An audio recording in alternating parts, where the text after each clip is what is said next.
In this video, we will discuss the history of the Great Wall of China.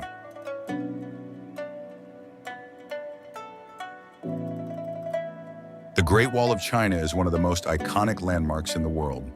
It spans thousands of miles across northern China, snaking its way through mountains, deserts, and plains. However, the story of the Great Wall is far more than just the tale of a wall.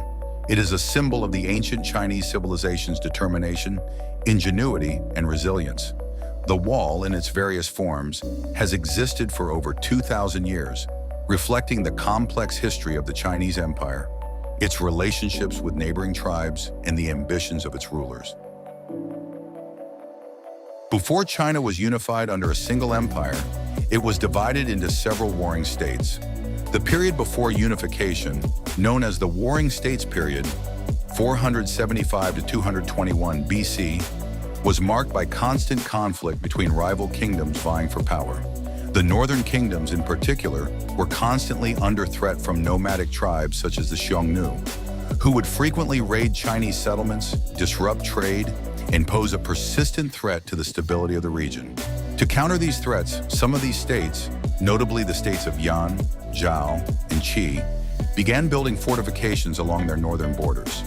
These early walls were built primarily of packed earth, wood, and stone, using local materials. They were intended to serve as defensive structures to deter invasions, but they were relatively short and fragmented, each state protecting only its own territory.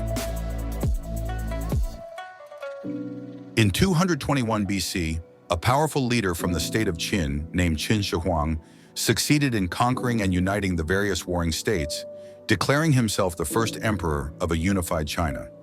Qin Shi Huang's reign marked the beginning of the Qin dynasty, and with it came a series of ambitious projects aimed at strengthening and securing his newly established empire.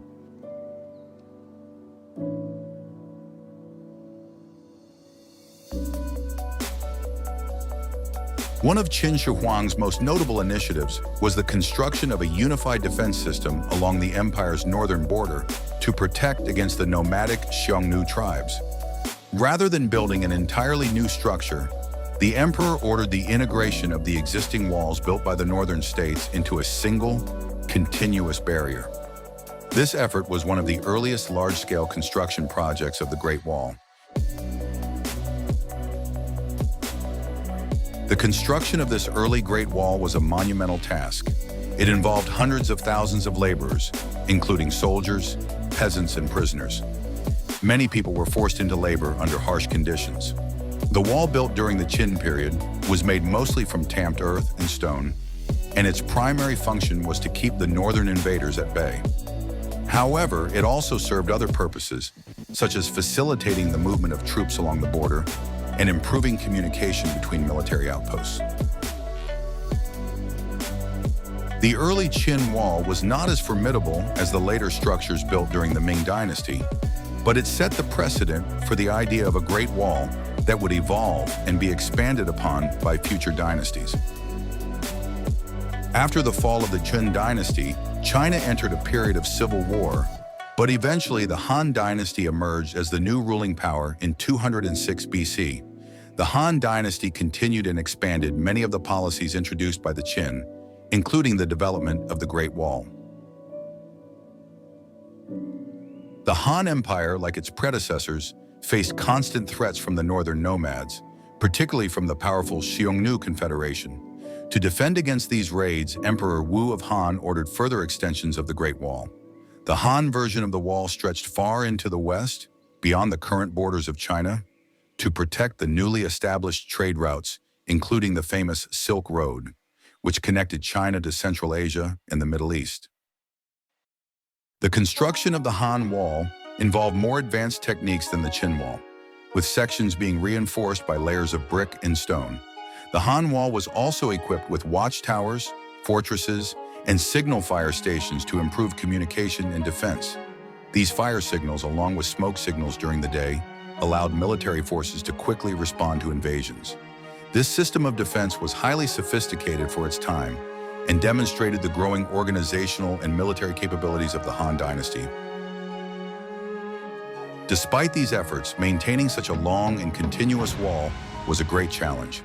The nomadic tribes adapted, and over time, the Xiongnu were able to bypass or breach sections of the wall.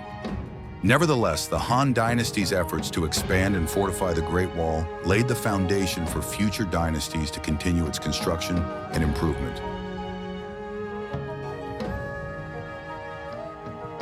Following the collapse of the Han Dynasty in 220 AD, China entered a period of fragmentation and political instability. Several short-lived dynasties rose and fell, and during this time, construction on the Great Wall slowed considerably. Some sections fell into disrepair, while others were still used for local defense. However, large-scale building efforts were generally abandoned as China struggled with internal conflicts. During the Sui Dynasty, 581 to 618 AD, and the Tang Dynasty, 618 to 907 AD, there were minor efforts to repair and rebuild sections of the wall, but the primary focus of these dynasties was on consolidating power internally and expanding China's influence outward through trade and diplomacy, rather than relying on defensive fortifications. For several centuries, the wall lost much of its strategic importance, and it wasn't until the rise of the Ming Dynasty in the 14th century that it would regain prominence as a vital defense system. The Ming Dynasty marked a turning point in the history of the Great Wall. After the Mongol-led Yuan Dynasty was overthrown in 1368, the Ming emperors were determined to prevent any future invasions from the north. The Mongols, though driven out of China, still posed a significant threat, and their frequent incursions into northern China kept the Ming rulers on high alert. In response to this ongoing threat, the Ming Dynasty embarked on an extensive campaign to rebuild and fortify the Great Wall, turning it into the formidable structure that we recognize today. Unlike the walls of previous dynasties, which were primarily made of tamped earth, the Ming Wall was constructed using more durable materials such as bricks and stone, making it much stronger and longer lasting.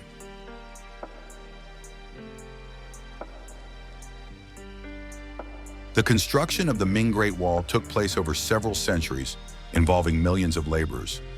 The wall was fortified with hundreds of watchtowers, signal towers, garrison stations, and fortresses. Some of the most iconic sections, such as those near Beijing, were built during this period. The Ming Wall was more than just a military barrier. It also served as a means of controlling trade and migration along China's northern borders.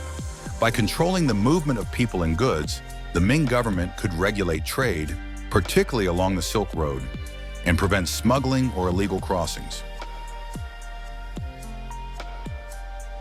Despite the wall's impressive size and strength, it wasn't entirely invincible.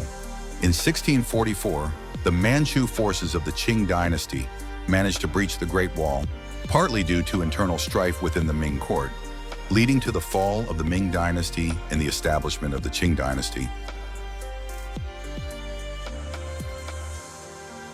Under the Qing dynasty, 1644 to 1912, the Great Wall began to lose its military significance.